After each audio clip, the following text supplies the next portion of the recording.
আমরা প্রথমে এই সূরা নিয়ে একটু আলোচনা করি। আমার বন্ধুগণ, আল্লাহ তাআলা সূরা কাউসারের মধ্যে বলছেন, ইন্না আ'তাইনাকাল কাউসার। ও মুহাম্মদ সাল্লাল্লাহু আলাইহি ওয়াসাল্লাম, আমি আপনাকে কাউসার দান করেছি। সুবহানাল্লাহ। মুফাসসিরিন ইকরামে কাউসারের অনেকগুলো অর্থ করেছেন। কাউসার মানে প্রভূত কল্যাণ, অর্থাৎ অগণিত কল্যাণ, অসংখ্য কল্যাণ, অথবা অনেক বেশি কল্যাণ মুহাম্মদ সাল্লাল্লাহু আলাইহি ওয়াসাল্লাম আমি আপনাকে দান করেছি। এই কাউসারের আরো একটা অর্থ হচ্ছে, কাল কিয়ামতের মাঠে আল্লাহ তাআলা মুহাম্মদুর রাসূলুল্লাহ সাল্লাল্লাহু আলাইহি ওয়াসাল্লামকে একটি নহর দান করবেন, যে নহরের নাম কাউসার। আমার বন্ধুগণ, আমরা বলে থাকি হাউজে কাউসারের কথা। ওই হাউজে কাউসার, এইখানে উদ্দেশ্য হলো হাউজে কাউসার বোঝানো, যেদিন কিয়ামতের মাঠে সমস্ত রাসূলুল্লাহ সাল্লাল্লাহু আলাইহি ওয়াসাল্লামের উম্মতরা কিয়ামতের কঠিন সময়ে পিপাসার্ত হবে। পিপাসায় যেরকম একটা কুকুর পিপাসার কারণে জিহ্বা বাইর করে এদিক সেদিক ছোটাফেরা করে একটু পানি পান করার জন্য, ঠিক কিয়ামতের মাঠে আমরা পৃথিবীর শুরু থেকে শেষ পর্যন্ত যত মাখলুক আছে, বিশেষ করে ইনসান এবং জিন আছে, কিয়ামতের মাঠে তারা সবাই উপস্থিত হবে। এই কিয়ামতের হিসাব নিকাশের ভয়াবহ দিনে সবাই তৃষ্ণার্ত হয়ে, পিপাসার্ত হয়ে পাগলের মতো পানির জন্য ছোটাছুটি করবে। আমার বন্ধুগণ, সেই দিন যত কিছুই মানুষ পান করুক না কেন, যত কিছুই জিন এবং ইনসান পান করুক না কেন, তাদের তৃষ্ণা নিবারণ হবে না। একমাত্র তৃষ্ণা নিবারণ হবে হাউজে কাউসারের পানি দ্বারা। তো রাসূলুল্লাহ সাল্লাল্লাহু আলাইহি ওয়াসাল্লাম হাদিস শরীফে বলেছেন, বলে কাল কিয়ামতে আল্লাহ তাআলা আমাকে হাউজে কাউসার দিবেন এবং সেটার কর্তৃত্ব আল্লাহ তাআলা আমাকে দান করবেন, এবং আল্লাহ তাআলা ওই হাউজে কাউসারে পানি পান করার জন্য আসমানের তারকারাজি যত অসংখ্য তারকা আছে, ওরকম অসংখ্য ফেলা থাকবে পানি পান করার জন্য। ওই হাউজে কাউসারের পানি পান করার জন্য গ্লাস ফেলার দরকার আছে না নাই? আল্লাহ রাসূল বলতেছে, সেই হাউজে কাউসারের পানি পান করার জন্য এত বেশি ফেলা থাকবে, এত বেশি গ্লাস থাকবে, যে আসমানের তারা যেরকম গোনা যায় না, সেরকম ওই গ্লাসও গোনা যাবে না। সুবহানাল্লাহ।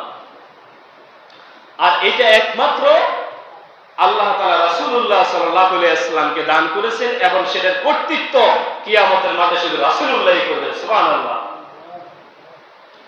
মূলত আমার ভাইরা, এখানে একটা জিনিস বুঝেন, আল্লাহ তাআলা রাসূল সাল্লাল্লাহু আলাইহি ওয়াসাল্লামকে কেন বললেন, হে রাসূল, আমি আপনাকে হাউজে কাউসার দান করেছি, অথবা আমি আপনাকে অনেক বেশি কল্যাণ দান করেছি, এর অর্থ কি? মূলত রাসূলুল্লাহ সাল্লাল্লাহু আলাইহি ওয়াসাল্লামের পর এই সূরাটা নাযিল হয় যখন রাসূলুল্লাহ সাল্লাল্লাহু আলাইহি ওয়াসাল্লামের দ্বিতীয় সন্তান ইন্তেকাল করেন। রাসূলুল্লাহ সাল্লাল্লাহু আলাইহি ওয়াসাল্লামের নিজের জাতি সন্তান ছিল 3টা, ছেলে সন্তান কয়টা? নিজের জাতি সন্তান, নিজের ঔরজাত সন্তান, নিজের জন্মগত সন্তান ছিল 3 জন। 1 নম্বর সন্তানের নাম ছিল কাসেম, দ্বিতীয় সন্তানের নাম ছিল আব্দুল্লাহ, তৃতীয় সন্তানের নাম ছিল ইব্রাহিম। তার মানে সবচেয়ে ছোট সন্তান ছিল ইব্রাহিম রাদিয়াল্লাহু তাআলা আনহু। তাহলে প্রথম কাসেম রাদিয়াল্লাহু তাআলা আনহু ইন্তেকাল করার পরে মক্কার কাফিররা, মুশরিকরা রাসূলুল্লাহ সাল্লাল্লাহু আলাইহি ওয়াসাল্লামকে কটাক্ষ করে রাসূল সাল্লাল্লাহু আলাইহি ওয়াসাল্লামকে বলতো, লেস কাটা, বলেন নাউজুবিল্লাহ। আমার বন্ধুগণ, আরব দেশে তখনকার যুগে একটা সিস্টেম ছিল, মেয়ে যতই থাকুক না কেন, ছেলে সন্তান নিজের বংশের বাতিটাকে জ্বালিয়ে নিয়ে যায়।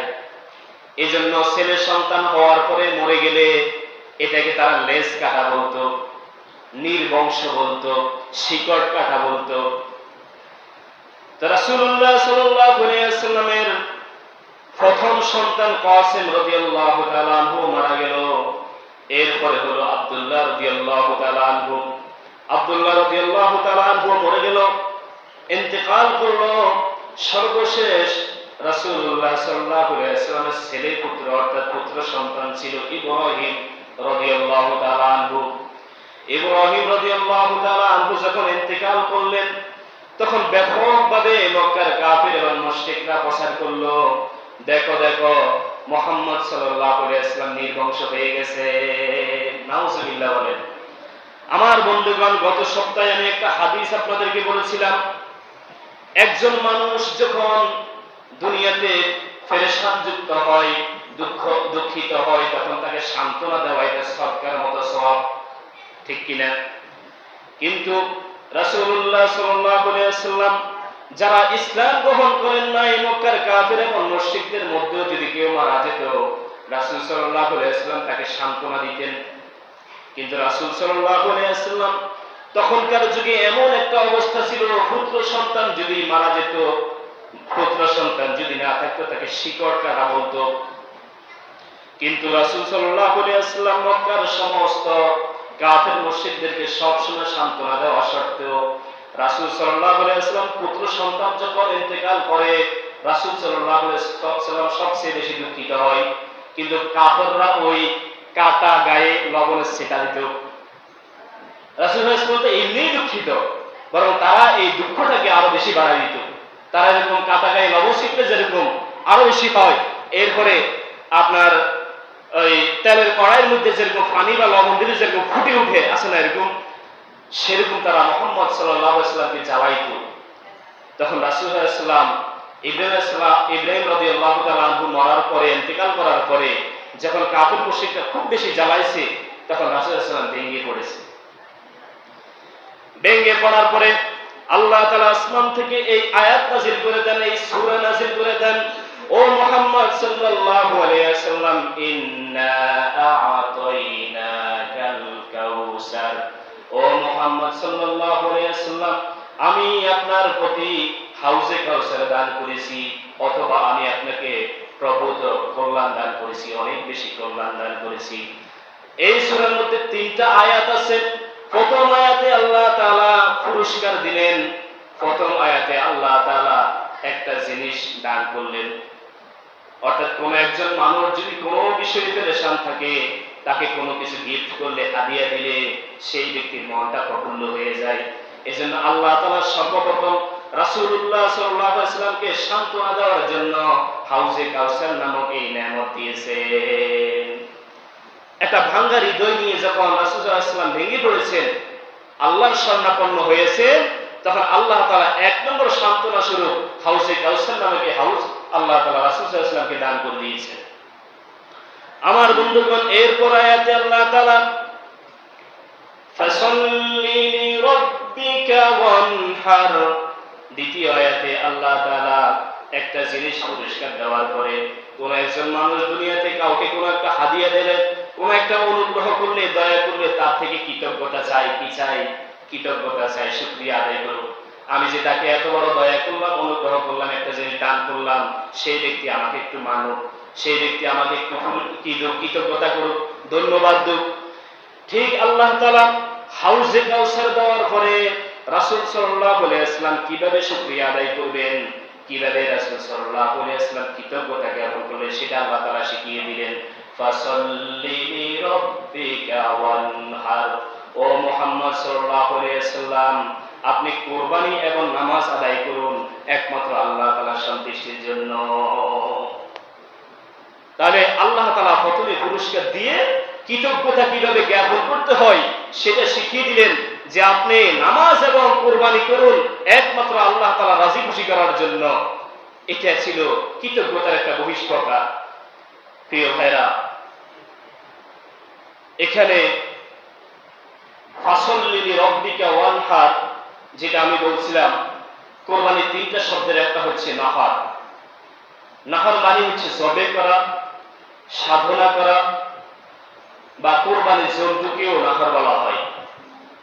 বিশেষ করে হাদিস শরীফে নাহারের ব্যাখ্যা করেছেন, যেই দিন জানোয়ারের রক্ত প্রবাহিত করে একটা নদীর মতো করে ফেলে, নদীর মতো এরকম রক্তগুলা গড়ায় গড়ায় যায়, এটাকেই মূলত নাহার বলা হয়। তাহলে কুরবানির দিন সারা পৃথিবীতে এত বেশি পশু জবাই করা হয়, এগুলাকে যদি জমা করা হতো তাহলে একটা খাল হয়ে যেত, ঠিক কিনা বলেন?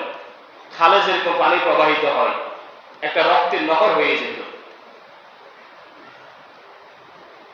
তাহলে রাসূলুল্লাহ সাল্লাল্লাহু আলাইহি ওয়াসাল্লামকে তারা কি করত? কটাক্ষ করত। রাসূল সাল্লাল্লাহু আলাইহি ওয়াসাল্লামের লেজ কাটা, রাসূল সাল্লাল্লাহু আলাইহি ওয়াসাল্লাম নির্বংশ, রাসূল সাল্লাল্লাহু আলাইহি ওয়াসাল্লাম হচ্ছে শিকড় কাটা। এবার আসেন মূল সান্ত্বনাটা আল্লাহ তাআলা শেষ আয়াতে দিতেছেন। আল্লাহ তাআলা বলেন, ইন্না শানিআকা হুয়াল আবতার। ও মুহাম্মদ সাল্লাল্লাহু আলাইহি ওয়াসাল্লাম, প্রকৃতপক্ষে আপনার শত্রুরাই হবে লেজ কাটা। আপনার শত্রু বলতে কাফের মুশরিকরা, যারা আল্লাহ তাআলার শত্রু তারাই মুহাম্মদ সাল্লাল্লাহু আলাইহি ওয়াসাল্লামের শত্রু। যারা মুহাম্মদ সাল্লাল্লাহু আলাইহি ওয়াসাল্লামের সাথে শত্রুতা করেছে তারা প্রকৃতপক্ষে আল্লাহ তাআলার শত্রু। আল্লাহ তাআলা মুহাম্মদ সাল্লাল্লাহু আলাইহি ওয়াসাল্লামকে ডাক দিয়ে বললেন, ও মুহাম্মদ সাল্লাল্লাহু আলাইহি ওয়াসাল্লাম, নিশ্চয়ই আপনি জেনে রাখেন যারা আপনাকে নির্বংশ বলে গালি দেয়, কটাক্ষ করে, আপনাকে লেজ কাটা শিকড় কাটা বলে গালি দেয়, প্রকৃতপক্ষে নিঃসন্দেহে তারা এরকম নির্বংশ হয়ে যাবে। আমার বন্ধুগণ, আল্লাহ তাআলা রাসূল সাল্লাল্লাহু আলাইহি ওয়াসাল্লামের বংশধারাটাকে কন্যা সন্তানদের মাধ্যমে আল্লাহ তাআলা জারি রাখছেন, এক নম্বর।